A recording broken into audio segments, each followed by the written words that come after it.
Welcome to the Huberman Lab podcast, where we discuss science and science-based tools for everyday life. I'm Andrew Huberman, and I'm a professor of neurobiology and ophthalmology at Stanford School of Medicine. Today, we are discussing ways to improve your fitness. In particular, we are going to discuss tools that you can incorporate into your existing fitness routine that will allow you to make significant improvement without having to invest a lot of extra time. Most all of the tools we are going to discuss today were gleaned from the 6 episodes that we did with Dr. Andy Galpin. We provide a link to those full episodes in the show note captions, of course. Now, those episodes included a very large number of protocols. Everything from how to build a fitness routine to how to enhance recovery, nutrition and supplementation, exercises and routines aimed specifically at strength or hypertrophy or endurance or building anaerobic capacity. What I've done is to select key protocols from those episodes that I myself have started to incorporate into my existing fitness routine and that I think will be especially beneficial and, frankly, fun for you to incorporate into your fitness routine. Now, a little bit later in this episode, I review the key components of any fitness program. That is, the number and type of cardiovascular training sessions and resistance training sessions that are essential for everyone to include as a template or a foundation for their overall fitness program. Now, a little bit later in the episode, I will be sure to review what are the essential components of any fitness program. So the number and type of resistance training sessions, the number and type of cardiovascular training sessions, as well as some of the elements of how those are arranged to ensure proper and adequate recovery between sessions so that you can continue to make ongoing progress. However, the bulk of today's discussion is going to focus on tools that you can use, again, very easily, very quickly, in some cases, even saving you time during your fitness regimen in order to improve all aspects of your fitness, your endurance, your muscular endurance, your anaerobic capacity, your recovery, your strength, your hypertrophy. And in describing these tools to improve your fitness, it also provides an opportunity for each and all of us to step back from our existing fitness routine and ask whether or not it's really checking off all the boxes that are necessary, as well as where we can be more economical with our time and our efforts in order to reach our specific goals related to exercise and performance. So by the end of today's episode, you can be sure that you have at least one and as many as 12 tools that you can incorporate into your existing fitness routine, again, without adding much additional time or effort, that are sure to accelerate your progress. Before we begin, I'd like to emphasize that this podcast is separate from my teaching and research roles at Stanford. It is, however, part of my desire and effort to bring zero cost to consumer information about science and science-related tools to the general public. In keeping with that theme, I'd like to thank the sponsors of today's podcast. Our first sponsor is Element. Element is an electrolyte drink that has everything you need and nothing you don't. That means plenty of salt, sodium, magnesium, and potassium, the electrolytes, but no sugar. Now, having adequate electrolytes is absolutely critical to cellular function, in particular, the function of neurons. In order for your neurons to function properly, you need electrolytes in your system, and you need to be well hydrated. There's a lot of research to support the fact that if you are even mildly dehydrated, that your cognition suffers, your physical performance suffers, and your sleep can also suffer. So getting adequate electrolytes and hydration is key, and Element allows you to do that. I typically mix Element into 16 to 32 ounces of water and drink that first thing in the morning. I'll also drink another one during exercise and sometimes another one after exercise as well, especially if I've been sweating a lot or it's a particularly hot day. If you'd like to try Element, you can go to drinkelement.com/Huberman, and that's spelled LMNT.com/Huberman, and you can claim a free sample pack with your purchase. Again, that's LMNT.com/Huberman to claim a free sample pack. Today's episode is also brought to us by Helix Sleep. Helix Sleep makes mattresses and pillows that are of the absolute highest quality. I've talked many times before on this podcast about the fact that sleep is the foundation of mental health, physical health, and performance. And I say that because when we are not sleeping well or enough, all of those things suffer. Conversely, when we are sleeping well and we're sleeping enough, all of those things improve. One of the key elements to getting a great night's sleep is to have the proper mattress. Helix mattresses are different because they are customized to your unique sleep needs. So if you go to their website and take a brief 2-minute quiz, they will match you to a mattress that's ideal for your sleep needs. The quiz asks questions such as, do you sleep on your back, your side, or your stomach? Perhaps you don't know. That's fine too. Or do you tend to run hot or cold during the night? Things of that sort that allow them to match you to a mattress that will give you the best possible night's sleep. I started sleeping on a Helix mattress a few years ago, and it has vastly improved my sleep. If you're interested in upgrading your mattress, you can go to helixsleep.com/Huberman to take that 2-minute sleep quiz, and they'll match you to a customized mattress. You can also get up to $350 off any mattress order and 2 free pillows. Again, if you're interested, you can go to helixsleep.com/Huberman for up to $350 off and 2 free pillows. Let's talk about tools to improve your fitness. Before we do that, however, I just want to briefly remind everybody what constitutes a core or a foundational fitness program.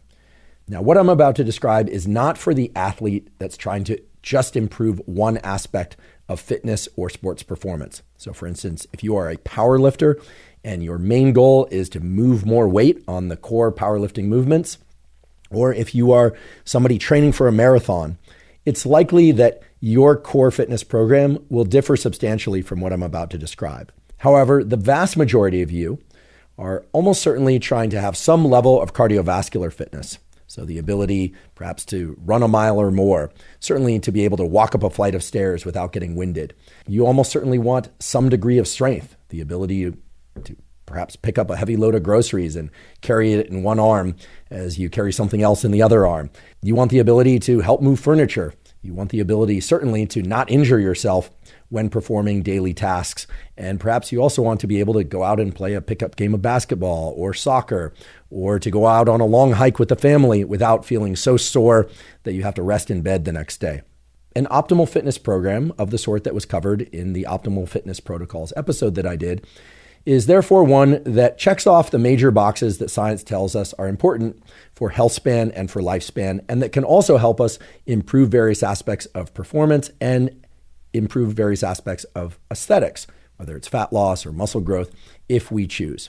So without going into that program in a lot of detail, the core elements of it are that it include at least 150 minutes and ideally more like 200 minutes per week of so-called zone 2 cardio. I'll talk a little bit more about zone 2 cardio a little bit later in the episode. But zone 2 cardio is, for those of you that don't know, the type of cardiovascular exercise that you can do while maintaining a conversation without getting winded, but that if you were to push a little bit harder, that you would find it hard to complete your sentences. In general, zone 2 cardio is the sort that you can do while purely nasal breathing, unless you need to talk, of course. It's perfectly fine to talk while doing zone 2 cardio. And again, the scientific research tells us that we should all be getting at least 150 minutes and probably more like 200 minutes of zone 2 cardio per week. Now, in addition to that, a foundational or optimal fitness program for most people is going to include anywhere from 2 to 4 cardiovascular training sessions that are separate, that's right, separate from the zone 2 cardio, as well as 2 to 4 resistance or strength training, sometimes also aimed at hypertrophy or muscle growth training sessions. Now, we have to acknowledge that most people are probably not going to hit the upper threshold of all of those 3 things. Most people simply do not have the time and or discipline to get 200 minutes of zone 2 cardio per week, plus 4 resistance training sessions, plus 4 cardiovascular training sessions that are separate from the zone 2 cardio.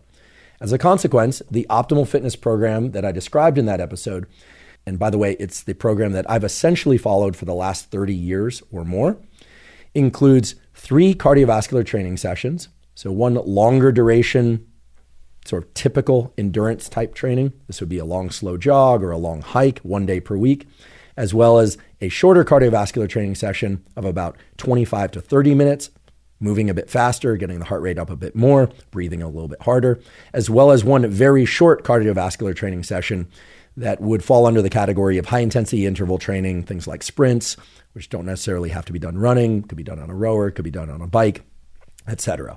So 3 cardiovascular training sessions, as well as 3 resistance training sessions. I want to acknowledge that resistance training can be done with body weight, can be done with weights, with machines. I talked about the differing virtues of one approach versus another, but nonetheless, 3 resistance training sessions. 1 focusing specifically on leg training, 1 focused specifically on torso training. That's right, chest, shoulders, and back all together, as well as some neck training for important reasons that were mentioned in that episode.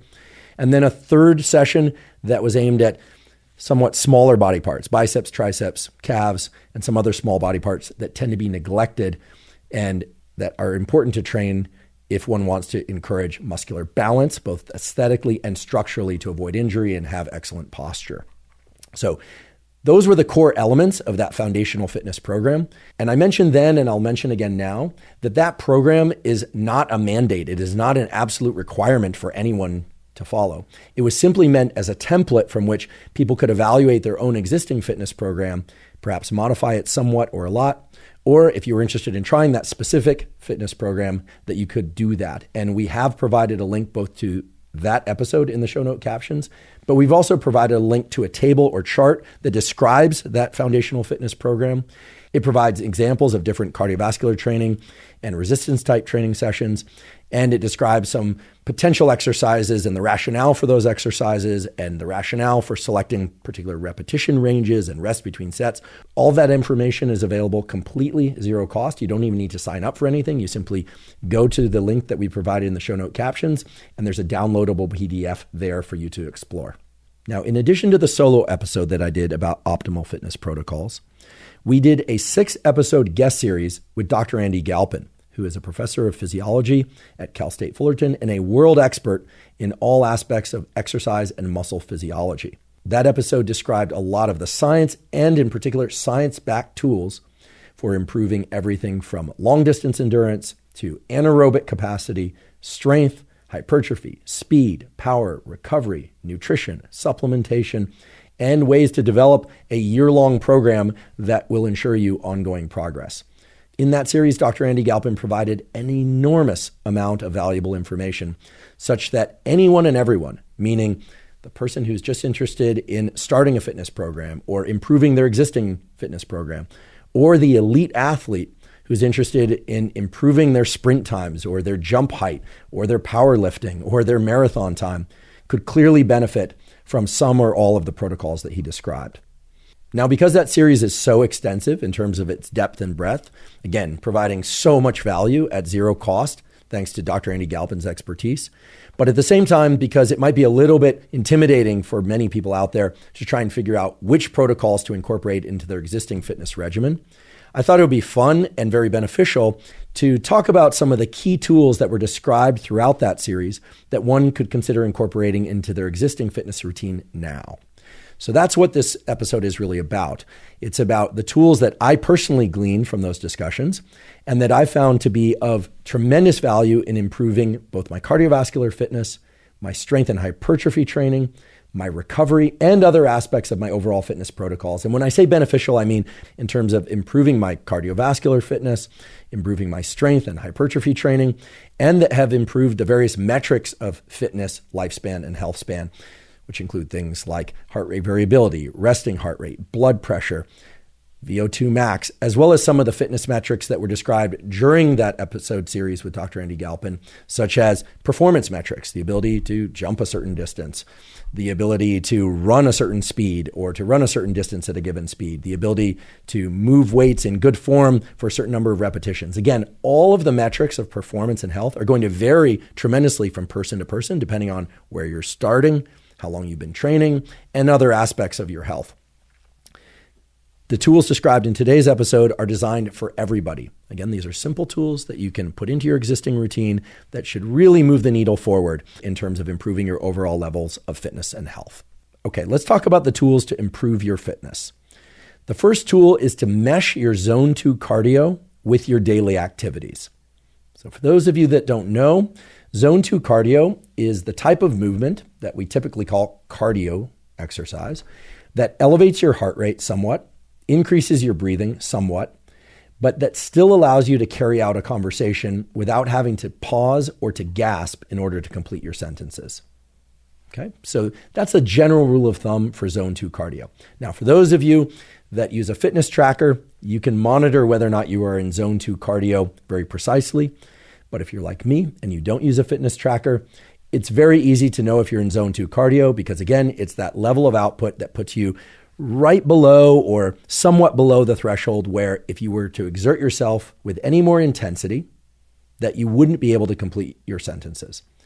Now, this could, of course, be evaluated by jogging with someone or walking with someone or hiking with someone and carrying out a conversation. If somebody isn't available, you could, of course, do this by trying to speak out loud and have a conversation with yourself. Or if you want another way to monitor whether or not you're in zone 2 cardio without having to use a fitness tracker, you could simply ask yourself whether or not you are maintaining a level of output that increases your heart rate and your breathing, but that allows you to maintain purely nasal breathing the entire time. Any of those approaches will tell you more or less whether or not you're in zone 2 cardio. Now, the scientific data tell us that we should all be getting anywhere from 150 minutes to 200 minutes per week minimum of zone 2 cardio for sake of cardiovascular health, cerebrovascular health, and a number of other aspects of health that are important essentially to everybody for health span and lifespan. Now, many people, including myself, schedule zone 2 cardio into their weekly fitness regimen. So for me, I have 1 day a week. For me, it falls on a Sunday where I go out for a jog that lasts anywhere from 60 minutes to 90 minutes. It's a slow jog. I can maintain nasal breathing the entire time or have a conversation with somebody else or myself the entire time if I like. Or sometimes it consists of a hike by myself or with other people. And sometimes those hikes extend anywhere from an hour to 4 hours, depending on the circumstances, etc. I will mention that whenever possible, I try and do that once a week zone 2 cardio session out of doors because I like being in nature and I like getting sunlight and I like getting fresh air. Now, during the discussion with Dr. Andy Galpin, I explained how I get my zone 2 cardio, and I acknowledged that once a week session doesn't always allow me to reach that 150 minute to 200 minute minimum threshold of zone 2 cardio per week. Sometimes it does, sometimes it doesn't. And his response to that was very reassuring. What he said was, look, if you want to schedule zone 2 cardio and head out for a long Sunday jog or hike, terrific. If you want to schedule zone 2 cardio as 2 or more sessions on the treadmill or on the bike, great. But that he doesn't actually think of zone 2 cardio as exercise at all. And to that I gasped. And then I was a little bit deflated. I thought, oh, great. Like I'm doing all this zone 2 cardio and you don't even consider that exercise. And then what he said was very reassuring. And I think it's going to be very reassuring to all of you. He said, first of all, zone 2 cardio is absolutely critical to our health for a number of reasons that I already mentioned. But in addition to that, zone 2 cardio does not impede and in fact can enhance our other aspects of fitness. So for example, our strength training, our hypertrophy training, or any type of speed work or other types of cardiovascular training one might do. And that the best way to get zone 2 cardio is, okay, if you want to schedule it as a session, but that to simply increase the amount of walking, and in particular, walking at a rapid pace that one does, and to increase the total amount of movement that one's getting throughout the week. So taking groceries in and out of the grocery store, running around with the kids, taking a walk with a coworker while having a work discussion, taking your calls for work while pacing in the office or going outside. What he impressed on me is that zone 2 cardio can be meshed throughout the daily activities that I and everybody else generally have to do. And this was of great relief to me because I, as many of you are, am extremely busy. I don't have time to schedule in more cardio per week, or at least I don't see the way I could do that without reducing the amount of sleep that I'm getting or without reducing the amount of social connection that I'm getting with family and friends, both of which are extremely important to our mental health and physical health. So the basic tool here is, yes, get 200 minutes per week minimum of zone 2 cardio. And notice I said 200 minutes, not 150 minutes to 200 minutes. I'm going to set the higher threshold of 200 minutes per week minimum of zone 2 cardio, but that you don't need to schedule that as time on the treadmill. If you want to, great. But what was communicated to me from Dr. Andy Galpin is that zone 2 cardio is immensely beneficial. It's not going to impede, and in fact, it's going to improve other aspects of fitness, and that it does not have to impede, and it in fact can improve other aspects of our daily life, like our ability to engage socially, our ability to have a great output at work in whatever type of work you do. So the message is very simple. Get 200 minutes or more of zone 2 cardio per week. And the message is also a very reassuring one, which is that zone 2 cardio can be spread throughout your daily activities, and that if you're doing enough of it, you probably don't even have to count the total amount of zone 2 cardio that you're getting. If you simply make the effort to move around a lot more during your daily activities and to mesh that zone 2 cardio with your daily activities, you're going to hit that threshold of 200 minutes per week minimum. Now, that's a great message for me because I'm already doing the 3 resistance training workouts per week. I'm doing what now I can just call the 2 other cardiovascular training workouts per week, because now I don't even count that long Sunday jog or Sunday hike as exercise. I just consider that movement out of doors on the weekend. And in doing so, it's also allowed me to really enjoy that a lot more. There's something about considering something a fitness training program that shifts it from just recreation and enjoying life to training. And I, of course, love training. I love training in the gym, and I love training out of doors. I love running. I love lifting weights. I love all sorts of physical training. I know many people do. I know many people don't. But if one looks at zone 2 cardio as just part of their daily life, you're far more likely to get that zone 2 cardio in and all the benefits that come with it. And you're also opening up time for work, for social engagements, and to do and pay attention to other aspects of fitness, which is what we're going to talk about next. The second tool that I've incorporated into my fitness regimen, and that I believe can be of great benefit to, frankly, everybody, is to start including low repetition, pure strength work.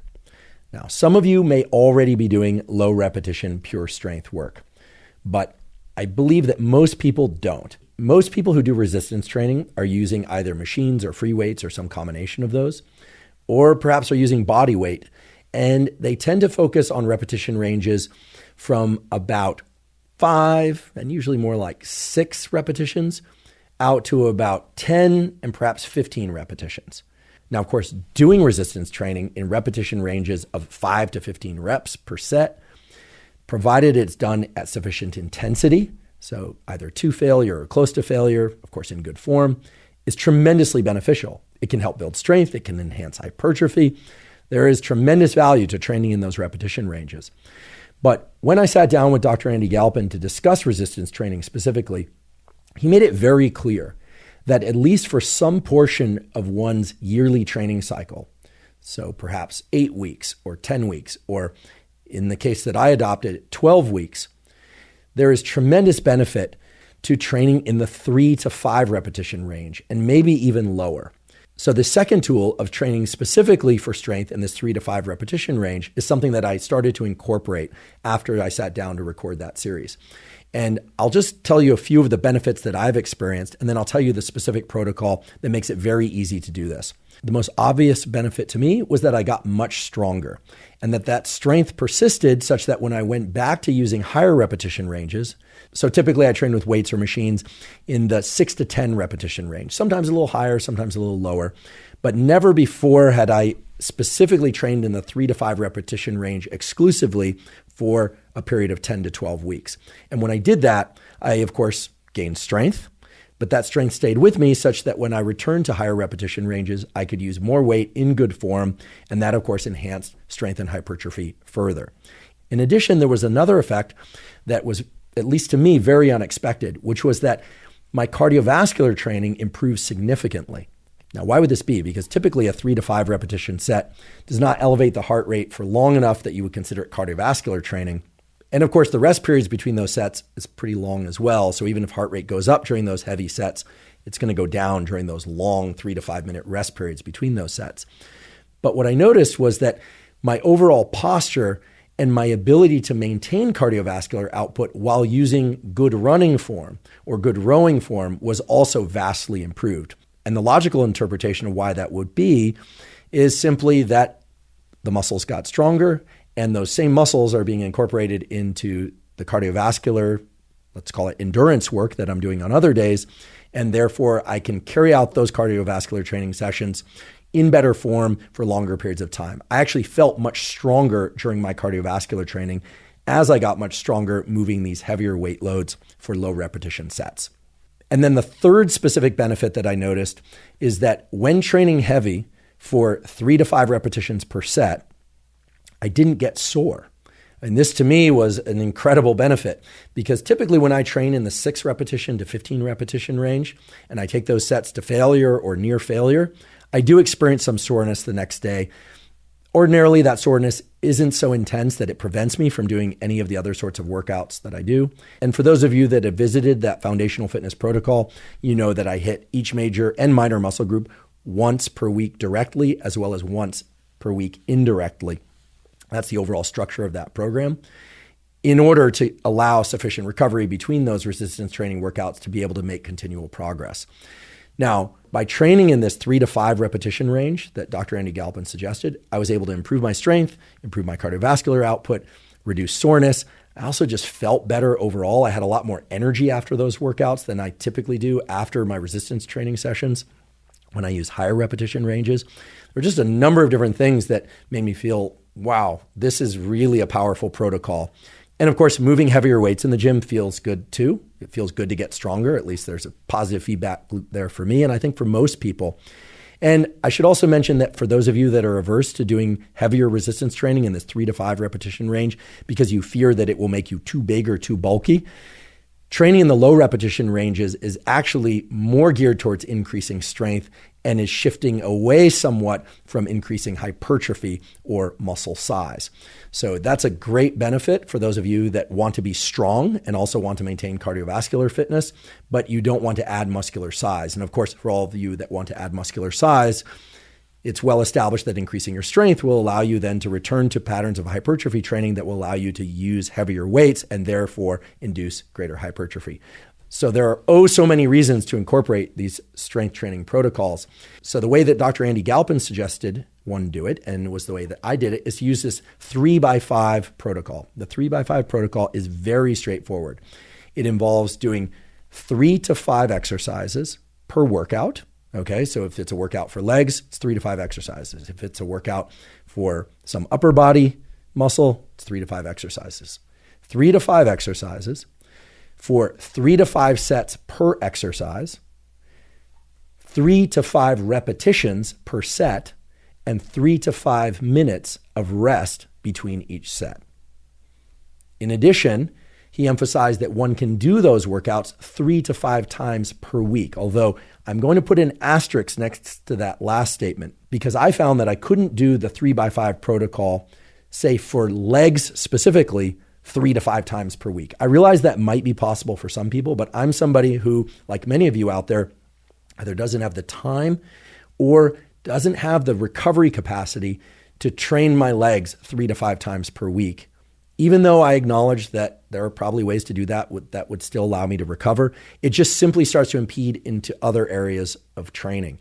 It starts to impede other areas of life like work and family and sleep and all the rest. So what I did and what I'm suggesting you try is for any existing resistance training that you're doing to take a period of 8 or 10 or ideally 12 weeks and do the vast majority, if not all of that resistance training in the lower repetition range that's designed specifically to induce strength adaptations. And to not pay attention to whether or not you're hitting that same muscle group 3 to 5 times per week. Rather, if you train your legs once or twice per week, to simply do all of the work for your legs in that 3 to 5 repetition range. If you train an upper body muscle or muscle groups, chest, shoulders, back, once per week or twice per week, to just stay within that 3 to 5 repetition range for those work sets, right? Warm-ups can include a few more reps.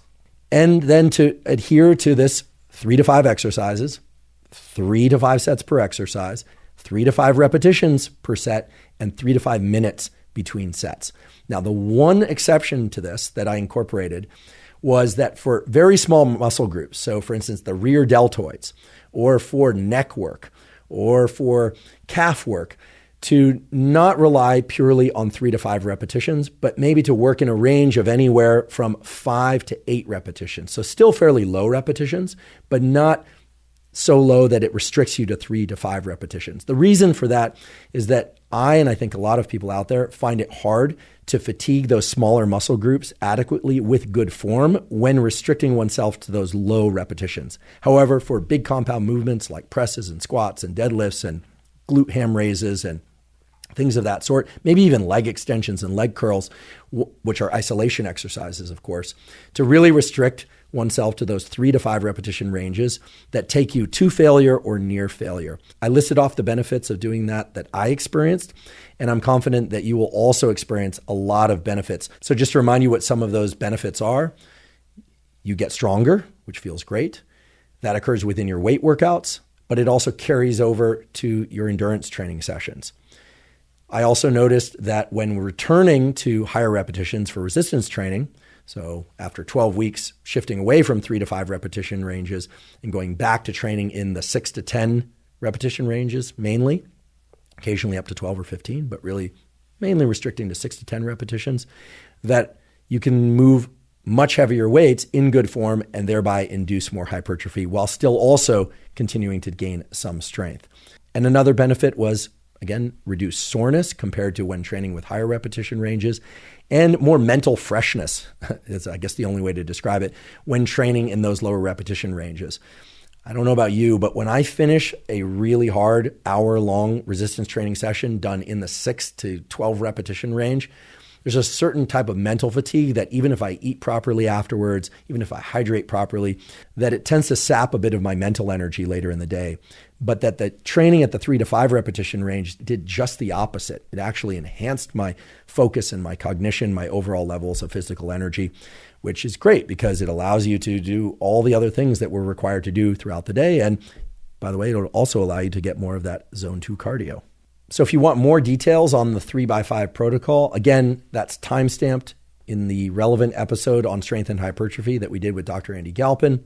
I'll also provide a link to that specific timestamp in the show note caption to this episode. I do want to point out that you don't just jump right into heavy sets of 3 to 5 repetitions. You need to warm up adequately. For some people, that warm up will be higher repetition sets. So say 10 to 12 repetitions with just the empty bar or a light weight, and then adding a little bit of weight and doing 8 repetitions and maybe 6 repetitions. And then your work sets, as they're called, of 3 to 5 repetitions.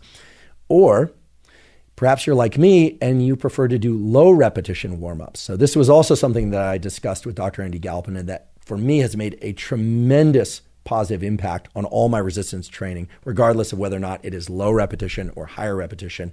And that's to do a brief warm-up set that is somewhere in the range of 6 to 8 repetitions, very light, just to get familiar with the movement. Then to do a second warm-up set that includes some load on the bar or the free weight or the machine. And then a second warm-up set, again, this could be free weights or machines, that incorporates a bit more load, but still keeps the repetitions low. So in the 4 to 6 repetition range. And then maybe, especially if it's at the beginning of the workout and my core body temperature isn't elevated yet, I'll do a third warm-up. But that third warm-up, which of course is going to be progressively a little bit heavier than the first or second warm-up, is still going to fall within the low repetition range. So just 2 to 4 repetitions.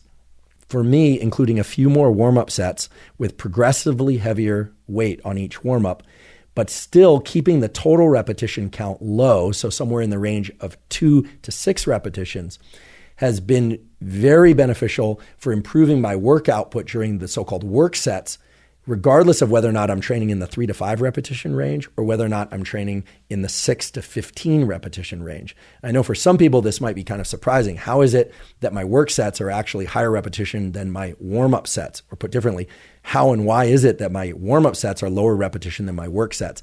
And that's because I fall into this category of people that tends to fatigue pretty quickly when doing resistance training.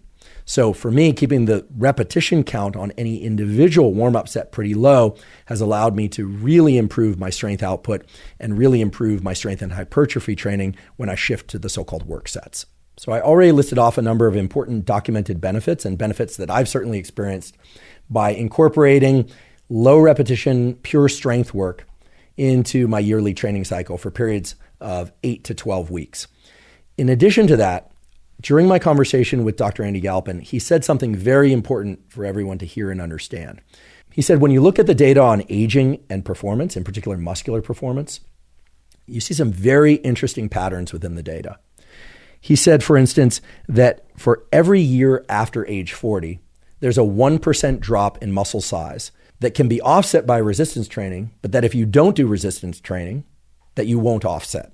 And during that series, we also talked about the minimum requirement for 6 and probably more like 10 working sets per muscle group per week in order to at least maintain muscle size, not just age 40 and beyond, but even at younger ages. Okay, so that's muscle size, 1% decrease per year unless you do the right thing. And the right thing is get 6 to 10 working sets per week in order to offset that decrease. And if you train properly for hypertrophy, yes, you can still increase muscle size past age 40. In addition, he said that there is a 3 to 5% reduction per year for every year past age 40 in strength and power. Now, That's a very important metric because what it's telling us is that the drop off in strength and power is significantly greater per each year after age 40 than is the decrease in muscle size, telling us that we have to do something to offset that decrease in strength and power. In addition, he mentioned that for every year past age 40, there is an 8 to 10% decrease in speed and in explosiveness. And so if one is interested in maintaining speed of muscular movement and explosiveness of muscular movement, something that's perhaps important to a number of you, one also has to incorporate training specifically geared toward maintaining or improving speed and explosiveness. Now, I, like many people, am not so interested in speed and explosiveness. I know they have their utility, but I am interested in maintaining muscle size over the course of my life, perhaps even adding some muscle to particular muscle groups. I'm also very interested in at least maintaining and ideally even gaining some strength in certain muscle groups throughout my entire lifespan. And that's not just for performance reasons. That's also because we know that maintaining or improving strength of our muscles is very important across the entire lifespan, but especially in the years spanning from 40 until death, which I think for most people falls somewhere between 50, 60, 70, or ideally out into the 80s, 90s, or 100s, right? That's what we're all seeking, is to die later in better health. And in order to do that, we have to dedicate some very specific training protocols in order to maintain or build strength. So to summarize, in addition to all the positive reasons to do dedicated strength training that I mentioned before, it's highly recommended that you do some dedicated strength training for the purposes of offsetting the age-related decline in strength that occurs. Again, 3 to 5% per year past age 40, which is a pretty significant decline. But the good news is if you do the 3 to 5 protocol for, say, 12 weeks per year, and then you continue to resistance train using other repetition ranges geared towards hypertrophy and strength, or perhaps even muscular endurance, the good news is you'll maintain your strength and perhaps even build your strength, offsetting that natural decrease that would otherwise occur. I'd like to take a quick break and acknowledge one of our sponsors, Athletic Greens. Athletic Greens, now called AG1, is a vitamin mineral probiotic drink that covers all of your foundational nutritional needs. I've been taking Athletic Greens since 2012, so I'm delighted that they're sponsoring the podcast. The reason I started taking Athletic Greens and the reason I still take Athletic Greens once or usually twice a day is that it gets me the probiotics that I need for gut health. Our gut is very important. It's populated by gut microbiota that communicate with the brain, the immune system, and basically all the biological systems of our body to strongly impact our immediate and long-term health. And those probiotics in Athletic Greens are optimal and vital for microbiotic health. In addition, Athletic Greens contains a number of adaptogens, vitamins, and minerals that make sure that all of my foundational nutritional needs are met, and it tastes great. If you'd like to try Athletic Greens, you can go to athleticgreens.com/Huberman, and they'll give you 5 free travel packs that make it really easy to mix up Athletic Greens while you're on the road, in the car, on the plane, etc. And they'll give you a year's supply of vitamin D3 K2. Again, that's athleticgreens.com/Huberman to get the 5 free travel packs and the year's supply of vitamin D3 K2. The next tool I'm about to describe relates to your cardiovascular training, and it's a tool that can greatly improve your cardiovascular fitness with a limited amount of time commitment. But that is not to say it is easy.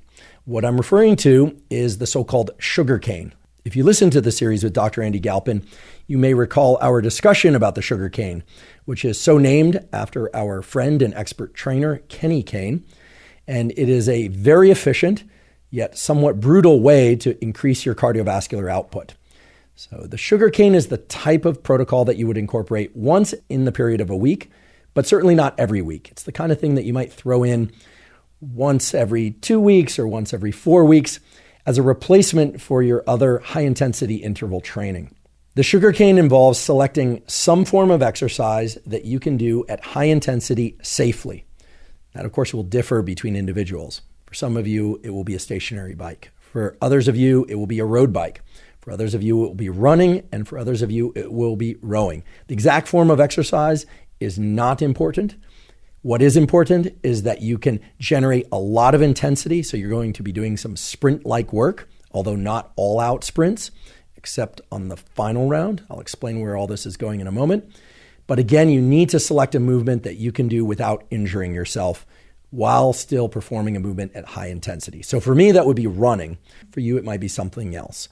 The sugar cane is pretty straightforward in structure. It involves 3 rounds after a brief warm-up, of course. So you're going to do 3 to 5 minutes of jogging or jumping jacks or skipping rope, something to get your core body temperature up so that you're prepared to do the high-intensity work.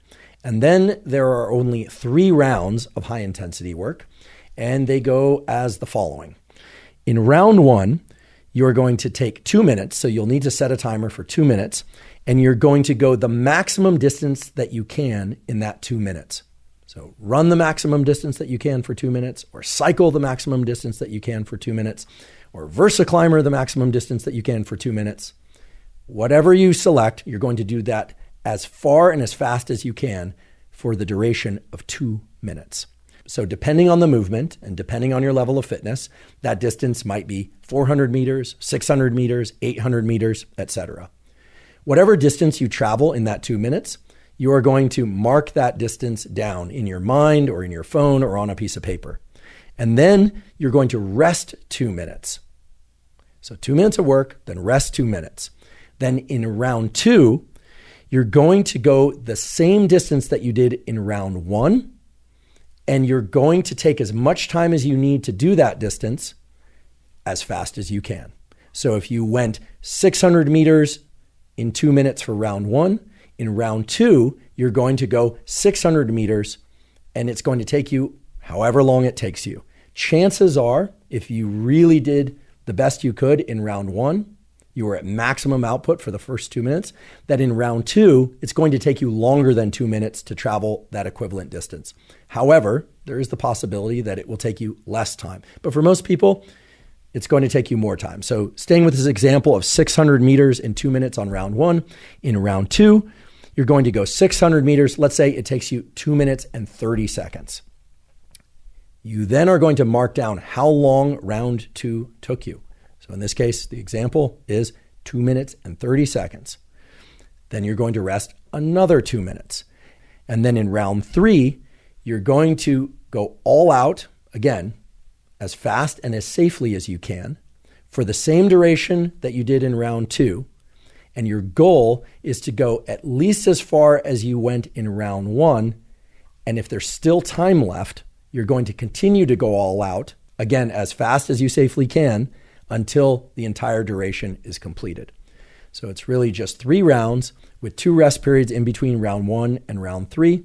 And then I highly recommend that after round 3, that you do some sort of dedicated cool down. So instead of just flopping onto the bench or the floor or the lawn, that you walk around slowly until you recover your breathing.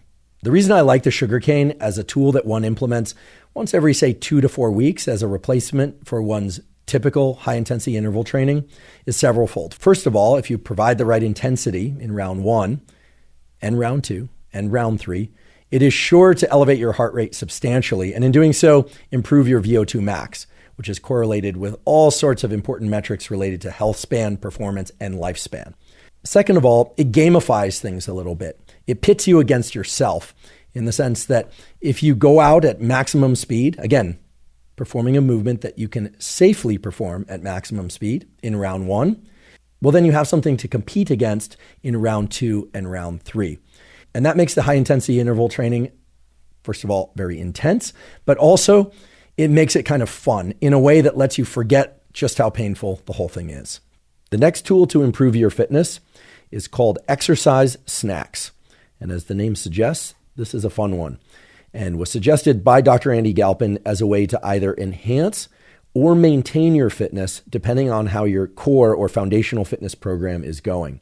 So when I say core, I don't mean your abs. I mean whether or not you're getting your regular cardio and your regular resistance training. If you were to add one or several of these exercise snacks per week, it can further improve things like VO2 max, muscular endurance, etc. I'll talk about the specific snacks that you will be doing in a moment. However, as Dr. Andy Galpin also pointed out, there are times in which we happen to not be following our foundational fitness program, either because work demands or family demands, or we're traveling. We're simply not keeping up with our basic routine. And under those conditions, exercise snacks are a terrific way to maintain the fitness that you've already built and developed.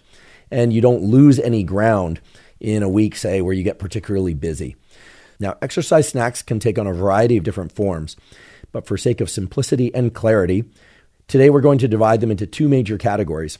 The first category are exercise snacks that are going to improve or maintain your cardiovascular fitness. So your ability to run or cycle or row some distance, say, 12 minutes or longer. Okay, but keep in mind these exercise snacks are very, very brief. They don't require that you do them for 12 minutes or longer. What they're going to do is either maintain or enhance the type of endurance that allows you to continue in an activity for 12 minutes or longer. The second category of exercise snack relates to muscular endurance. Muscular endurance is a very important aspect of fitness. And even though some people are already training for muscular endurance, it's something that most people are not doing enough training for. Muscular endurance is your ability, say, to maintain a wall sit or to maintain a plank or to do the maximum number of push-ups that you can do in one session, the sort of, drop to the floor and give me as many push-ups as you possibly can type of thing, or as many sit-ups as you can type of thing. Muscular endurance translates to a number of other aspects of fitness, and it's something that we should all be working on. And again, many people just don't make space for it in their regular routine. So now we have these two categories of exercise snacks, one geared toward enhancing or maintaining your cardiovascular fitness as it translates to longer duration endurance activity, so 12 minutes or longer. And then the other category is purely muscular endurance, which is essentially some bout of exercise that's going to be fairly brief, anywhere from a minute to 2 minutes, but certainly less than 12 minutes. Okay, so let me give you an example of an exercise snack for enhancing your long duration endurance, 12 minutes or longer. And this is the sort of thing that if you are going to incorporate into your routine, and I highly recommend that you do, can essentially be done anytime with no warm-up. A good example of an exercise snack of this type would be to suddenly stand up from your desk and to do 100 jumping jacks. Now, depending on how fit you are and how fast you do those jumping jacks and how wide and tall you do those jumping jacks, meaning, are you doing these kind of little things where your hands don't actually meet and you're kind of like parting your legs just a little bit, or are you doing full jumping jacks where you're really jumping and, setting your feet out as wide as you comfortably and safely can, and then bring your hands together. It could take you anywhere from 30 seconds to 90 seconds. Okay. So in the case of jumping jacks, you may end up doing this for 90 seconds, but the point is to simply do 100 jumping jacks. Or if that takes too long, you could even do just 25 or 50 jumping jacks.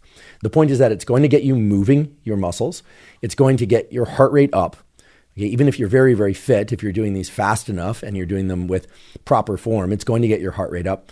And then you're done. You can sit back down to your desk, or you can continue to walk through the airport. Yes, I've done these in the airport, typically not while walking toward my gate, but at the gate. But occasionally I'm feeling lethargic, or I haven't had the opportunity to train that day, and perhaps I won't get the opportunity to train. So I'll do something like 100 jumping jacks while facing the window, so it feels a little less awkward facing people while you're doing them. And of course, you don't have to do jumping jacks. An equally effective type of exercise snack is to find a stairwell and to simply go up that stairwell as fast as you safely can for 20 to 30 seconds. So perhaps just find the bottom of a stairwell and go up that stairwell as quickly as you can, and perhaps go down as quickly as you can, and just keep doing that for about 20 to 40 seconds, and then you're essentially done. Okay? You could also opt to pick some distance away from your car in the parking lot, assuming you're not carrying any heavy bags or anything, and simply run to your car. So 20 to 30 seconds of not necessarily all out sprinting. You don't want to injure yourself because, again, this is done without a warm-up. These exercise snacks are designed to be inserted into your day and into your week, essentially at random. You could plan them if you want, but anytime you feel inspired, or perhaps anytime you're feeling like you don't want to do one, you could simply do one of these exercise snacks. And of course, doing jumping jacks, or running to your car, or taking the stairs very quickly up and down, or just up and then walking down, for instance, and doing a few jumping jacks. Things of that sort, of course, can take on a near infinite number of different variations. So if you don't like any of the variations that I just presented, you can easily come up with something else. Again, the purpose of these exercise snacks is to get your heart rate up. It's, of course, to do this while not getting injured, and it is entirely compatible with an existing exercise program. It in no way is going to impede your performance in strength or hypertrophy or other forms of long-form endurance or high-intensity interval training. Quite to the contrary. Everything we know about these exercise snacks is that they enhance various aspects of your physiology in ways that promote both recovery and performance in your other types of exercise and your other types of athletic endeavors. So no reason to think that they are going to be problematic for your training. But of course, don't trip, don't fall, don't undertake a movement that puts you into a range of motion that has you hurting your back, your knee, or any other part of your body. Start off slowly and find something that really works for you. So these are very easy. They take very little time. They're fun, to be honest. And as was discussed in the conversation with Dr. Andy Galpin, they're also very effective. The second category of exercise snack are the exercise snacks that enhance muscular endurance. So muscular endurance is the type of endurance that allows you to maintain a fixed position for some period of time, usually somewhere between 1 and 3 minutes. But these endurance bouts are never going to last 12 or more minutes unless you are exceptionally evolved in terms of your muscular endurance abilities. What I'm talking about here are things like planks, wall sits, maximum number of push-ups, things of that sort. And this is an aspect of fitness that translates to other aspects of fitness in a very important way. And again, this was covered in the exercise series with Dr. Andy Galpin. I don't want to go into any of the details now because it was all covered there. It's very easy to look up because it's time-stamped. But just in brief, muscular endurance allows the buildup of more microvascular supply to muscles and connective tissue in a way that allows delivery and removal of more nutrients and waste products. Now, I realize to the physios, things like nutrients and waste products is far too broad a category, but what we're talking about here is the ability to deliver more fuel and oxygen and to remove waste products of muscular effort, or to be more specific, neuromuscular effort. This is a great thing because it can help you enhance your strength training, enhance your hypertrophy training, enhance your long distance endurance and your middle distance and even your short distance endurance. And these exercise snacks for building muscular endurance are exceedingly easy to do. And you can even do them while talking on the phone, especially if you're using headphones or if you have your phone on speaker. A good example of an exercise snack for muscular endurance would be a 30 to 60 second or perhaps longer wall sit. So remember wall sits. Wall sits are, as the name suggests, where you put your feet out some distance from a wall, you squat down into a seated position, but there's no chair there, and then you maintain that seated position, and that is harder to do over time. Okay, you could lean back against the wall a little bit harder if you wanted to gain some extra support and continue, but the idea here is that you're going to go not necessarily to muscular failure, but to the point where you can't continue to sit in that wall sit position.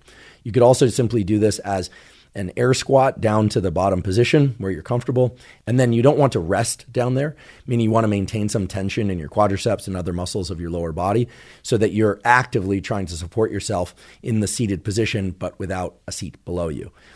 That can be done, again, while on a speakerphone conversation. That can be done at random throughout the day. You can just decide, okay, I'm going to do a wall sit now, and I'm going to time myself. I'm going to see how long I can do this for. Or you could decide to do a plank. I've done this while on a phone call. Sorry if it was you that I was talking to, but I put the phone on speaker and just gotten into a plank position, and then I'll just have the conversation in the plank position. I don't fight to maintain that plank position past the point where I could continue to have a conversation. So again, this is a type of exercise that one is trying to incorporate into their daily routine. If you wanted to dedicate a specific amount of time just to doing these exercise snacks, you could, but it's far more reasonable to assume that people will incorporate these into their daily routine more regularly if you can incorporate it truly into the other aspects of your routine, like work. You do this while watching TV or listening to a podcast. One form of muscular endurance exercise snack that's really terrific and is a bit of a challenge that's fun is to just simply see how many push-ups you can do. And we talked about proper push-up form during the episode series with Dr. Andy Galpin. But here what we're talking about is chest all the way to the ground, so it touches the ground, then pushing up till your arms are completely straight. That's one push-up. And then continuing in piston-like fashion, meaning you're not pausing at the top and taking a bunch of breaths. You're not going to a plank position, in other words, but continuing to do as many push-ups as you can to see whether or not you can enhance that number over time. And in any case, just to simply get your body working to engage the muscles of your chest, your shoulders, your triceps, and your core, etc. And to do that every once in a while. So instead of needing somebody to say, drop and give me 20, just see whether or not at some point, any point throughout the day, you can get into a push-up position, do your maximum number of push-ups, and then just mentally note that number to yourself. Again, these exercise snacks serve multiple roles. They're designed to get you moving, to get your heart rate going, to maintain or enhance your fitness in other domains of fitness. And this is very important, to not take too much time out of your schedule. In fact, like zone 2 cardio, right, being the type of movement that you're just going to do a lot throughout the week, carrying groceries, et cetera, as we discussed earlier, these exercise snacks are designed to be incorporated into your daily life. And I must say that having started doing these after recording the series with Dr. Andy Galpin, I've noticed two things. First of all, including these exercise snacks at least once a week, and more like 3 to 5 times a week for me. So that's one exercise snack done 3 to 5 times per week, has definitely correlated with improvements in my fitness in other domains of fitness, strength, hypertrophy, long distance endurance, et cetera. Now, I've changed a number of other things as well as a consequence of that series with Dr. Andy Galpin. So I can't say for sure that it's the exercise snacks per se that are causing all those positive shifts. I have to imagine that it's not just the exercise snacks, but they've become an important part of my routine. And that relates to the second point, which is that the exercise snacks are designed to be fun and easy.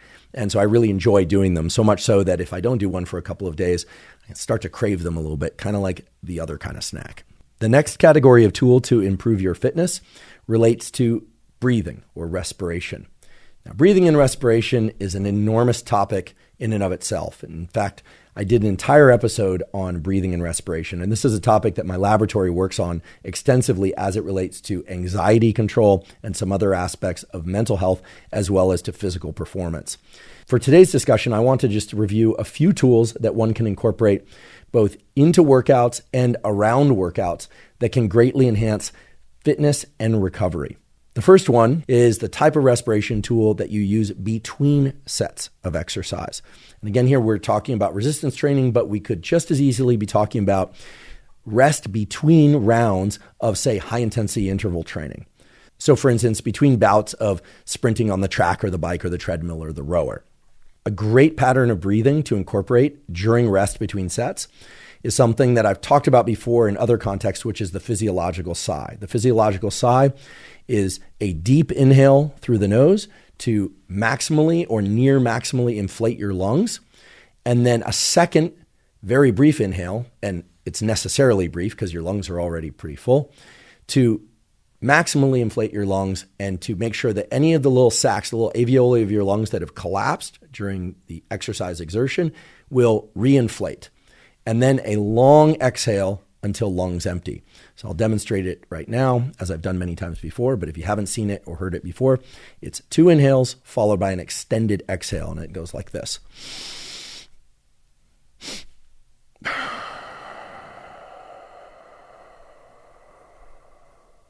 You'll notice that the inhales were through the nose and the exhale was through the mouth. That's the ideal way to do it for a number of reasons. Check out the episode that I did on respiration physiology, aka breathing, if you want more details on why that is. But 2 inhales through the nose and a long extended exhale through the mouth, the so-called physiological sigh, not named by me, but rather named by physiologists in the 1930s, is, as far as we know, the fastest way to shift your nervous system from so-called sympathetic drive to more parasympathetic drive, from a state of greater alertness to a state of greater calm. Now, the reason to do this between sets of resistance training is that the more that you can shift yourself from sympathetic drive to parasympathetic drive, that is from alert to calm in between sets, the more energy and focus you can devote to exertion during your work sets.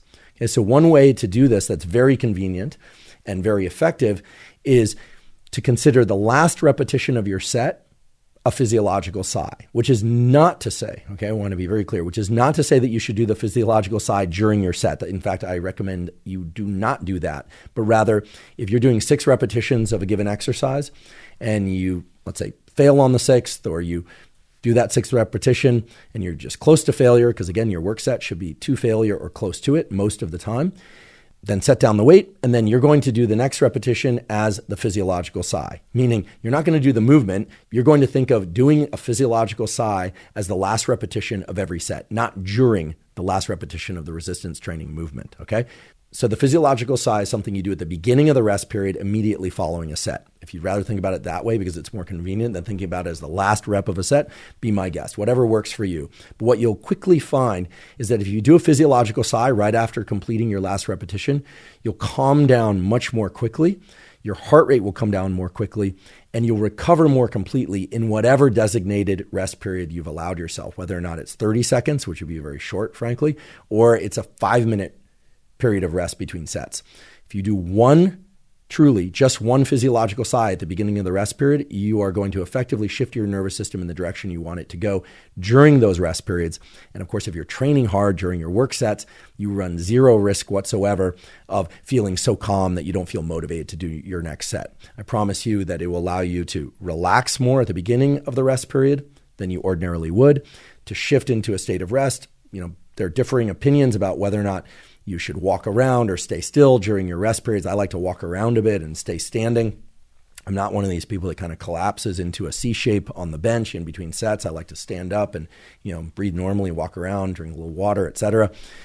In any case, doing a physiological sigh at the beginning of each rest interval between work sets of resistance training is a very effective way to enhance your focus and your output during your work sets. Now, the last respiration tool to improve your fitness is, again, a tool gleaned from the discussion with Dr. Andy Galpin, and that's to include a 3 to 5 minute period at the end of every single workout. So it doesn't matter if it's high intensity interval training or it's resistance training or it's a long run of some sort. At the end of every workout, to take 3 to 5 minutes, so you'll want to set a timer, and to do some form of parasympathetic, that is calming, promoting breathing, in order to shift your nervous system from a state of heightened alertness and output into a state of recovery. Because as you all well know by now, you get fitter not during your workouts, but rather after your workouts, in between workouts.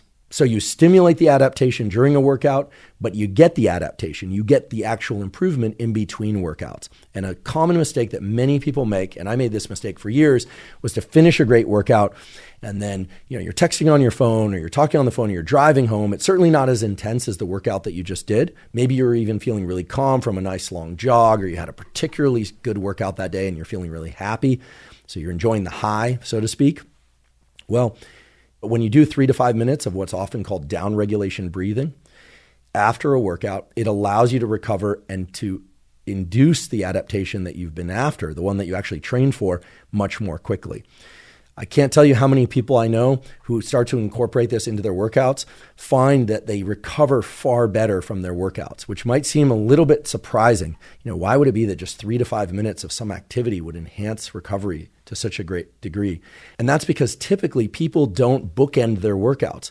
They finish their workouts, and of course, they're not continuing to lift weights or run, but they move about their day and their life, even if it's preparing a meal, in a way that the level of stress and therefore stress hormones, things like cortisol, adrenaline, things that, by the way, are excellent to elevate during a workout, things like inflammatory markers, which, by the way, are great to enhance during a workout. That actually happens during a workout. You have a massive increase in inflammatory markers, which might seem bad, but all of those things are enhancing the adaptation that you're seeking.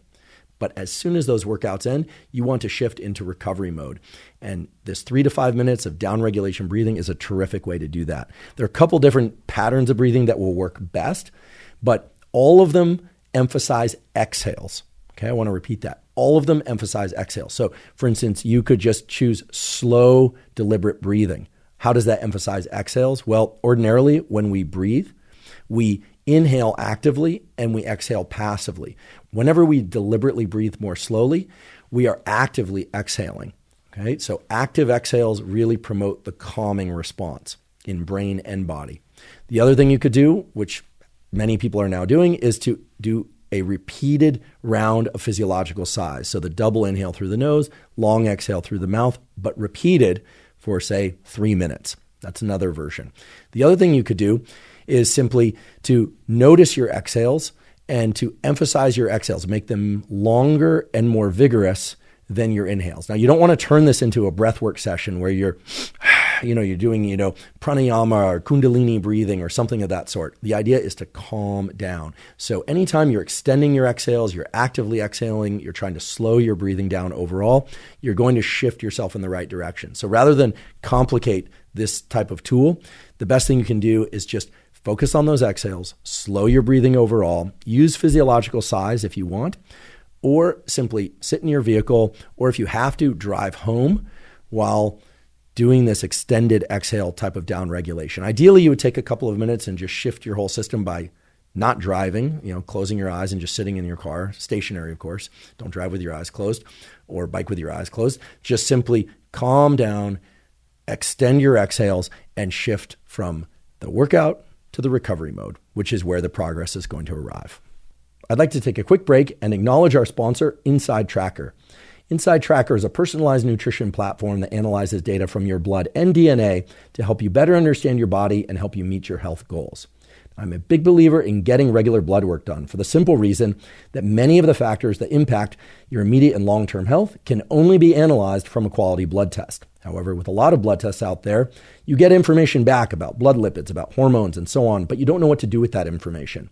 With Inside Tracker, they have a personalized platform that makes it very easy to understand your data, that is, to understand what those lipids, what those hormone levels, et cetera, mean, and behavioral, supplement, nutrition, and other protocols to adjust those numbers to bring them into the ranges that are ideal for your immediate and long-term health. Inside Tracker's ultimate plan now includes measures of both ApoB and of insulin, which are key indicators of cardiovascular health and energy regulation.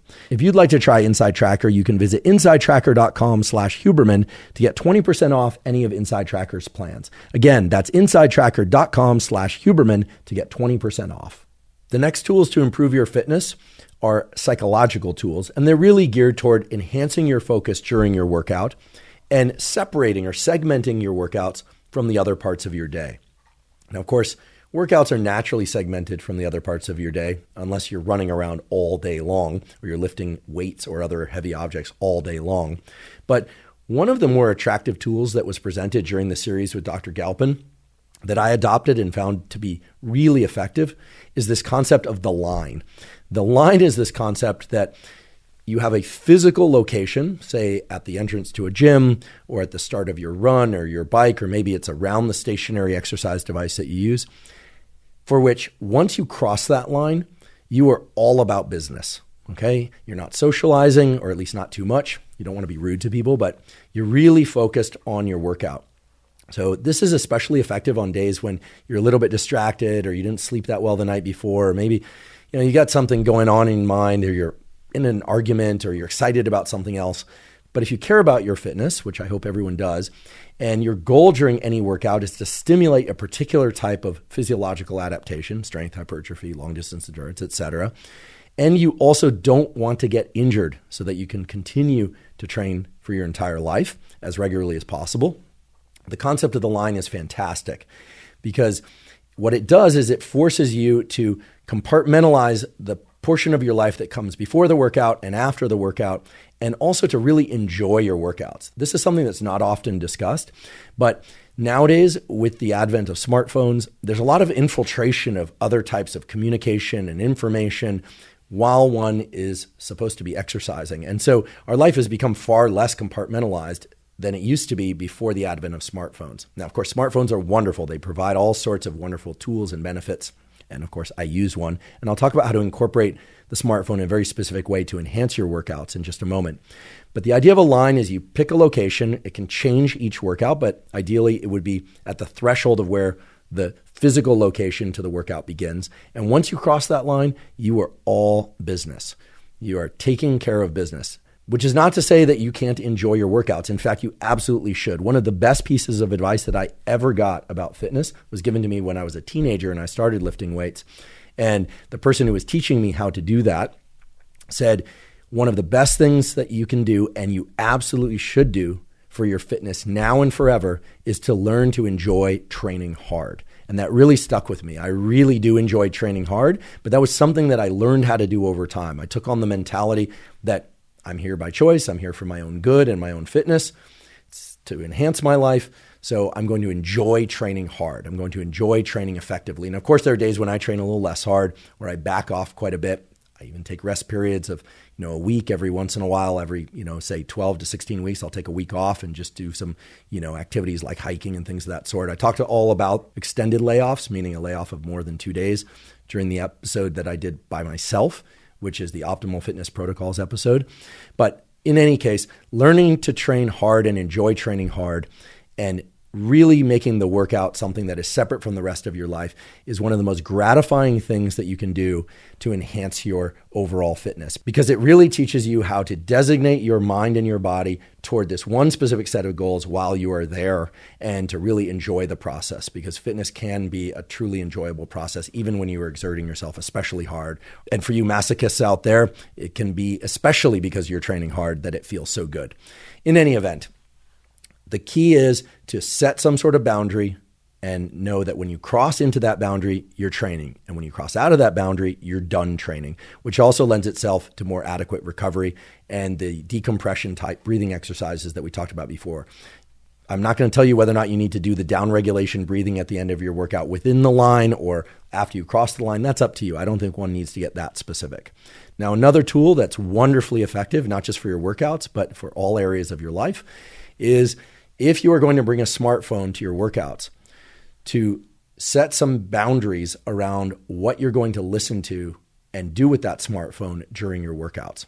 I see people texting, I see people doing selfies, I see people having phone calls, I see people, I presume, listening to music or podcasts. Look, I am not the smartphone police, nor are you.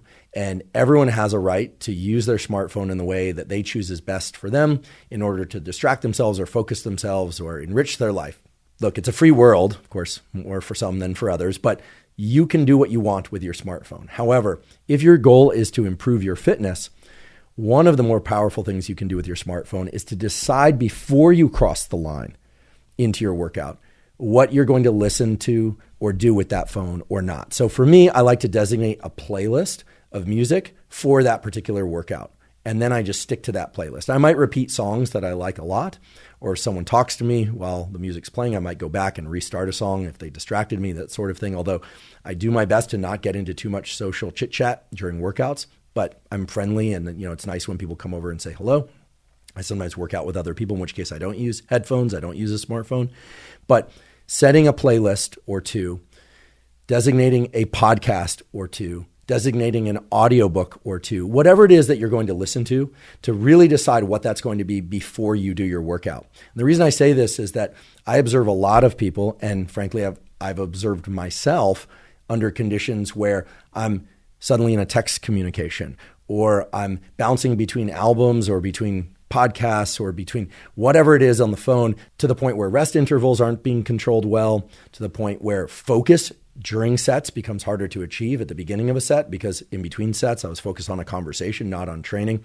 I'm a big believer in making your exercise fun, making it accessible, meaning not so expensive or geographically difficult to achieve that you don't do it or that it starts to interfere with other areas of life. This is really important. You want fitness to be blended with the rest of your life, but you don't want it so blended with the rest of your life that the rest of your life starts to impede your efforts. Or, and this happens quite often for a lot of people, that workouts start to take an hour and a half, 2 hours, when they could easily be completed in 45 minutes to an hour if you were just more efficient with your time. And of course, you don't need me to tell you this, but smartphones can be one of the major bleeds on our focus and efficiency. In fact, it can cause you to hemorrhage focus and efficiency. So what I'm suggesting here is not throwing away your smartphone, although some people do benefit from just leaving it in the car or at home when they're training, but rather to designate podcasts, books, music playlists for that particular workout, and to just stick to those for the duration of your workout. And once you cross into the line, that's what you're listening to, and only that or nothing.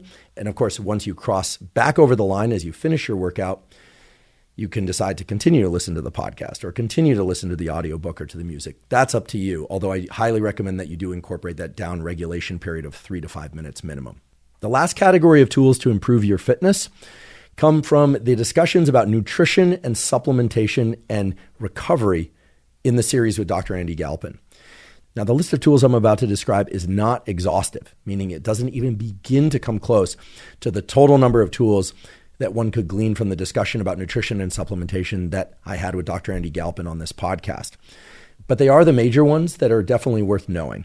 And those include supplementing with omega-3 fatty acids. Now, omega-3 fatty acids are found, of course, in foods, things like fatty fish and krill, of all things, certain forms of algae, etc. But most people do not get enough of so-called EPA form of omega-3s. And for that reason, I and many other people choose to supplement with a minimum of 1 gram per day, and in some cases as high as 2 grams per day of omega-3s in supplement form. So typically one would get to 1 to 2 grams of EPA by supplementing their nutrition, their diet that is, with fish oil capsules or liquid fish oil. There are many different sources of these. That was discussed in an episode that I did with Dr. Rhonda Patrick. I find that it's most cost efficient to get that 1 to 2 grams of EPAs from liquid fish oil. Despite what you might see on the internet, I don't have any relationship whatsoever to a liquid fish oil company. You just want to make sure that you go with a reputable brand. I like the ones that are flavored with lemon so that it offsets the taste of fish oil. And I'll take a tablespoon or 2 of that per day. And if I'm traveling, and even if I'm not, I will often use fish oil capsules, and there are a variety of different sources of those as well. Getting sufficient amounts of omega-3 has been shown to be important for mood, okay, so as a way to offset depression, but also for enhancing overall mood. That probably relates to the omega-3's effect on neurotransmission, not just for neuromodulators like serotonin and dopamine, but for all neurotransmission. And neurotransmission, of course, is essential for neuromuscular performance. And the omega-3s have been implicated in reducing the inflammation response, cardiovascular health, etc. I realize that there is some debate about omega-3s, but when I look at the bulk of literature about the omega-3s, it's very clear to me that getting 1 to 2 grams of EPA form of omega-3 per day is the right thing for me to do. And many others find that as well. The second tool to enhance your fitness under this category of nutrition and supplementation is creatine. Now again, creatine is not just found in supplement form. It's also found, of course, in foods, in particular red meat. However, the amount of red meat that one would have to eat in order to get the amount of creatine that one would start to see a real performance-enhancing effect is just far too high. You'd be ingesting far too much of other things in red meat that you wouldn't want that much of. And for that reason, I and many other people will take creatine daily. We now know there's no need to so-called load creatine in the old days, as it were. So old days, by the way, meaning mid-90s and 2000s, we were all told that we had to load creatine. We had to take high-dose creatine for 4 or 5 days, and then you could back off to a maintenance dose. Now it's very clear you can just take a daily dose of creatine, and that it really doesn't matter when you take that creatine. You could take it post-workout, as many people do. You could take it pre-workout. It really doesn't seem to matter. I happen to take it post-workout just as a matter of habit. But again, you could take it any time of day. Now, the point I want to make about creatine is one that's a bit different than the other discussions out there. I have no issue with the majority of what's discussed about creatine out there. For instance, that creatine monohydrate is the most effective form. Fortunately, creatine monohydrate is also the least expensive form of creatine that's sold out there. I see no evidence whatsoever that the other forms of creatine are superior to creatine monohydrate. But what you'll usually hear is that taking 5 grams of creatine monohydrate per day is ideal for everybody. And that advice is simply not well informed by the scientific literature. If you are a larger person, so for instance, I weigh 100 kilograms, so that's about 220 pounds. Well, it turns out if you look at the literature on creatine and athletic performance, and if you look at the literature on creatine and cognitive performance, because as some of you already know, creatine is a fuel, or the phosphocreatine system is a fuel system for the brain as well. And if you look at the studies on creatine, they almost always gauge the amount of creatine to give an individual based on their body weight. So you don't have to get really specific about this, but if you weigh, say, 185 pounds to 250 pounds, you can get away with and probably should be taking 10 grams or so of creatine per day, which is what I do. Whereas if you weigh less than that, 5 grams or maybe even 3 grams is sufficient. Now, I discussed this with Dr. Andy Galpin during that series, and one of the things that I've started to do since the closure of that series is to take more creatine per day. So now I'm taking 10, sometimes even as much as 15 grams per day of creatine. Again, this is powdered creatine monohydrate. My stomach tolerates it very well, but frankly, I don't tend to get stomach aches or gastric distress from pretty much anything unless it's, some form of food poisoning, which is exceedingly rare for me. So some people out there find that creatine really disrupts their gut and they need to take it with food, or they really need to slowly increase the amount of creatine that they're taking each day. I find that I can put 10, even 15 grams of creatine into a whey protein shake or into some water with a little bit of lemon juice just to make it taste a little less chalky. Drink that, and I don't have any gastric distress from that. So you'll need to find what works for you. But the point here is, if you're going to take creatine, you don't just want to, quote unquote, take creatine, 1 scoop per day. You really want to adjust the amount of creatine that you're ingesting according to your body weight. And I would give you a very specific formula of X grams of creatine per kilogram or pound of body weight.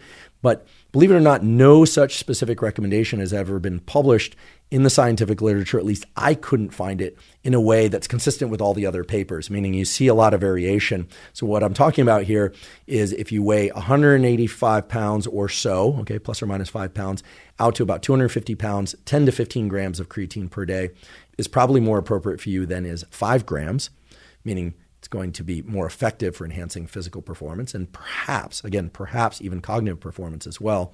And if you're somebody who weighs, 180 pounds down to, say, 130 pounds, 5 grams of creatine per day is probably sufficient. The point here is, if you are taking creatine, again, not everyone has to take creatine. There's no law that says that you have to take creatine. Some people don't like it. I know some people fear it's going to make their hair fall out. We already talked about that in previous episodes and the lack of data to support that idea.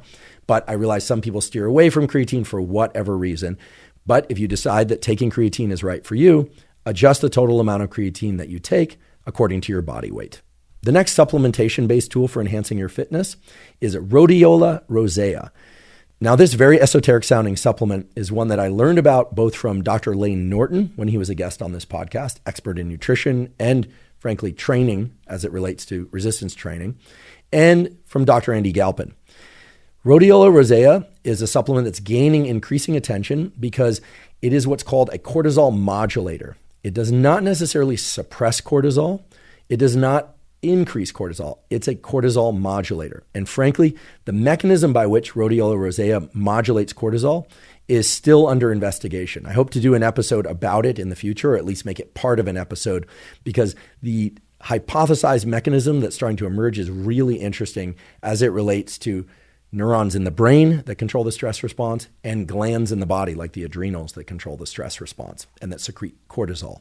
Regardless, there's a growing body of research that has explored rhodiola rosea supplementation and one's subjective perception of fatigue or output during high-intensity training of various kinds, both resistance training as well as running and endurance type training. So I started taking rhodiola rosea about 6 months ago in response to conversations that I had, again, with Dr. Layne Norton and with Dr. Andy Galpin. And it's a supplement that I take before high-intensity workouts. So I don't take it before a run because, frankly, my run's either very long and slow or they're very brief, like a high-intensity interval training session. And I find those to be pretty easy to recover from, even though they are very intense. I might take a rhodiola rosea supplement before doing a 30-minute hill run that's very intense, but typically I only take it about 10 to 15 minutes before any sort of high-intensity resistance training session, in particular my leg day, which falls on day 2 of my exercise protocol, or the torso day, or the small body parts day. Again, here I'm referencing the way that I train across the week, and you can find that training protocol as a downloadable, completely zero-cost PDF if you like, but I realize other people are using different body part splits and different combinations of resistance training and endurance training. The reason I mentioned rhodiola rosea in this episode is that I realized that while some people might not yet be supplementing omega-3s, they might not be supplementing creatine, there are many of you who are already doing those things and you're looking for additional tools to give you an edge. So again, the rhodiola rosea would not fall into the category of foundational supplements. Certainly get your nutrition right, get your sleep right, get your sunlight, all the basics first, please, before even thinking about any supplements. However, once you get into the category of supplements that can enhance fitness, rhodiola rosea does seem to have some good research to support it in the context of lots of different forms of high-intensity exercise. Now, I can't tell you whether or not it's purely subjective or whether or not it's objective and subjective, but my experience has been that when I take rhodiola rosea, I definitely notice that I can exert myself harder without feeling like I'm bringing myself to the brink of fatigue, either during the exertion or afterwards. In other words, I feel like I can do more work without feeling so exhausted. And I feel as if I'm recovering from my workouts more quickly, in particular across the day after my workouts. In fact, if I had to cite one specific subjective effect that I've experienced from taking rhodiola rosea before very high intensity workouts, is that prior to taking it, I would often find that 3 or 4 hours after the workout, having eaten a good meal, taken a shower, etc., and I was tired. I have a real dip in energy. But now I notice that I have a lot of energy throughout the day, even after these very high intensity sessions in the early part of the day. And frankly, I haven't changed anything else about my supplementation or my nutrition, at least nothing major. So I personally am going to continue to take rhodiola rosea before these high intensity workouts. So for me, that's about 2 or 3 times per week. However, if I forgot to take rhodiola rosea before a workout, I have no reason to think that that workout would go much worse. This is a supplement that's designed to sort of give you an edge to be able to exert more focus and intensity during your workouts with less perceived exertion and to enhance your recovery. The typical dosage of rhodiola rosea that you'll find in most supplements is 100 to 200 milligrams. And of course, anytime you're going to take a new supplement, you would be wise to figure out the lowest effective dose from that supplement. That's just logic, right? Why spend more money taking more of something that you don't need more of if you could get away with taking less of it and it's just as effective, maybe even more effective. So I typically will take 100 to 200 milligrams of rhodiola rosea about 10 to 20 minutes before a workout. However, I've taken as little as 100 milligrams on a consistent basis. And frankly, I don't really experience much difference whether I take 100 milligrams or I take 200 milligrams before a workout. So lately I've just defaulted to taking 100 milligrams of rhodiola rosea before any high intensity workout. Now, the final tool that I want to review for improving your fitness comes from the category of nutrition. I've done lots of episodes about nutrition already on this podcast. We've done episodes about intermittent fasting. I did a long interview episode with Dr. Lane Norton, where we discussed all the ins and outs of nutrition as it relates to fat loss, muscle gain, fitness in general, lifestyle in general. So check out that episode where you will learn his philosophy on nutrition, which frankly is the one that I largely subscribe to. It, of course, obeys the laws of thermodynamics, calories in, calories out, being fundamentally important, but also gets into all sorts of details about which sources of protein are most effective and bioavailable, how much protein you can incorporate into your muscles after training, etc. All of that is included in that episode. With that said, the series on exercise with Dr. Andy Galpin also included an episode on nutrition. And while having the discussion for that episode and then listening to that episode again, I realized that while certainly I've gotten a number of things right about my nutrition across the years, there are a few areas where I could probably do better without much effort in ways that could really enhance my fitness. And the thing that I'm referring to is that for me, my first meal of the day lands somewhere around 11 a.m., maybe 12 noon. Sometimes I'll eat an earlier breakfast, but most typically I hydrate and caffeinate and train in the morning, and then I eat sometime around 11 or 12. And then I eat my last meal of the day sometime around 8:30 or 9. And as some of you already know, I tend to organize my meals such that meals during the early part of the day tend to lean more toward protein and fibrous carbohydrates. So things like, meat and salad or chicken and salad, fish and salad, and maybe a little bit of starch. And the meals that I eat later in the day tend to be more starch focused and more vegetable focused. So things like pasta, rice, etc. later in the day because it helps me sleep. And the architecture of all that is really about energy and focus. I find I can focus a bit better and I have more energy throughout the day when I have my first meal at around 11 or 12, and I keep the total amount of carbohydrates that I ingest during the day moderate, not low, but moderate.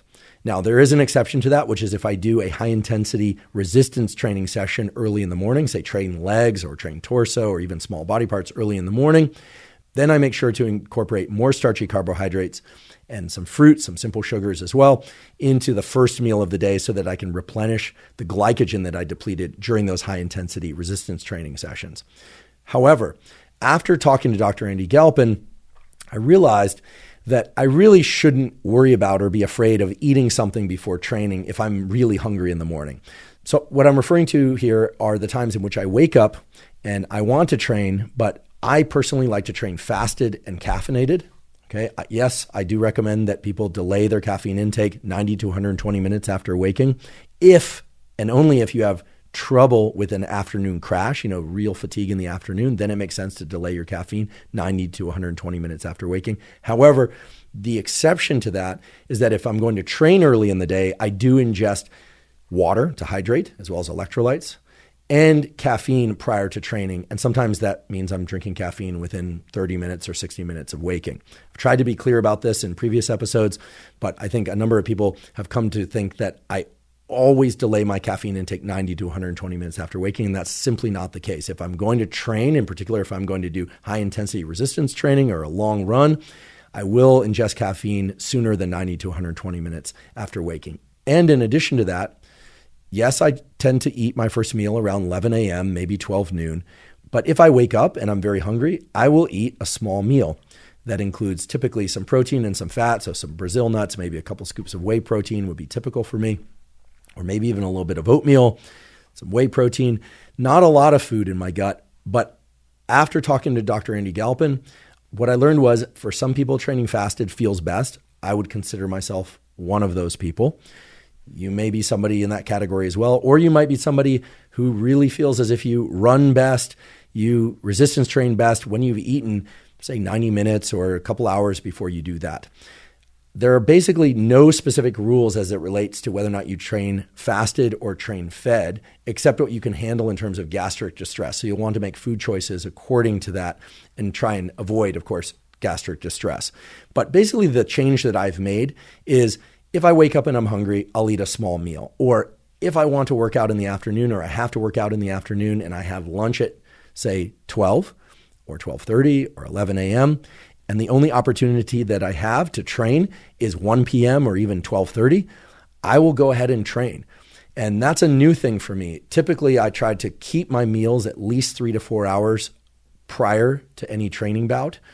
And of course, if you're sleeping all night, you're not eating. And then if you wake up and you don't eat and you train in the morning, that's certainly longer than 3 or 4 hours, unless you're sleeping very, very little, frankly. So essentially what I'm saying is figure out what works best for you. Do you prefer to train fasted or fed? For some of you, you might prefer fasted before cardio and fed before resistance training. For some of you, it might be fasted is always best. Again, I put myself in that category. For some of you, it might be fed is always best. Again, this is highly individual. And that's another point that I'm trying to make here, which is Dr. Galpin really impressed upon me that there is no hard and fast rule about training fasted or fed. And this is the second point, that having some flexibility in whether or not you can train fasted or fed allows you to incorporate your fitness training sessions more readily into a shifting schedule. And that's a really overarching theme of everything we've been discussing today, which is, yes, it's wonderful and important to have a core fitness program, something that you're really striving to do each and every week. And for me, that's 3 sessions of cardio, 3 resistance training sessions, and a day where I'm doing thermal stress training, which is just fancy language for deliberate cold and deliberate heat exposure. However, real life happens. Travel, work, illness, family, all the sorts of things that can impinge on an exercise schedule and make it less likely that one would complete their workouts. So today we've been discussing tools to improve your fitness, which are brief, easy to incorporate, scientifically supported, and that are shown to improve the various sorts of exercise adaptations and recovery that will allow you to get the most progress from your schedule. So while the tools that we discussed today relate to breathing, they relate to nutrition, they relate to supplementation, they relate to specific set and rep patterns and cadences and rest periods, etc. All of those specific recommendations are within a larger container that I hope has become clear, which is the best tools to improve your fitness are the tools that, of course, are going to be effective in improving your cardiovascular and strength and hypertrophy training, etc., whatever it is that your goals are, but also tools that are going to make it easier and more likely that you are going to engage in your fitness program with enthusiasm, with effort, and with focus. And as with any episode of this podcast, I covered a lot of information, and there are a lot of different tools that one could incorporate. By no means do you need to incorporate them all, although if you choose to, that's wonderful. Just even incorporating 1 or 2 of them, say incorporating this notion of the line and the exercise snacks, or adjusting your level of flexibility as to whether or not you train fasted or fed and the line, or trying a 12-week cycle of purely training for strength when you do your resistance training. But whether or not you pick one tool or all the tools or somewhere in between, the key thing is to actually implement them. And I like to think that during today's discussion, provided a number of tools, again, largely gleaned from the episode series with Dr. Andy Galpin. And again, if you haven't seen that series, that's linked in the show note captions. Those episodes are long. There are 6 of them, but they are a wealth of information of every aspect of fitness. During today's episode, we're really just talking about the things that you can, and I do believe should, bring to your existing fitness program that can really make a positive difference without a lot of effort. Thank you for joining me for today's discussion all about tools to improve your fitness. If you're learning from and are enjoying this podcast, please subscribe to our YouTube channel. That's a terrific zero-cost way to support us. In addition, please subscribe to the podcast on Spotify and Apple. And on both Spotify and Apple, you can leave us up to a 5-star review.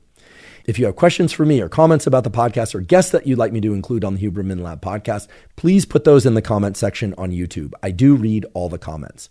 Please also check out the sponsors mentioned at the beginning and throughout today's episode. That's the best way to support this podcast. During today's episode and on many previous episodes of the Huberman Lab podcast, we discuss supplements. While supplements aren't necessary for everybody, many people derive tremendous benefit from them for things like enhancing sleep, hormone support, and focus. The Huberman Lab podcast is partnered with Momentous Supplements. If you'd like to see the supplements discussed on the Huberman Lab podcast, please go to Live Momentous, spelled O-U-S, so livemomentous.com/Huberman. If you're not already following me on social media, it is Huberman Lab on all social media platforms. So that's Instagram, Facebook, Twitter, and LinkedIn. And on all of those platforms, I cover science and science-based tools, some of which overlaps with the content of the Huberman Lab podcast, but much of which is distinct from the content on the Huberman Lab podcast. So again, it's Huberman Lab on all social media platforms.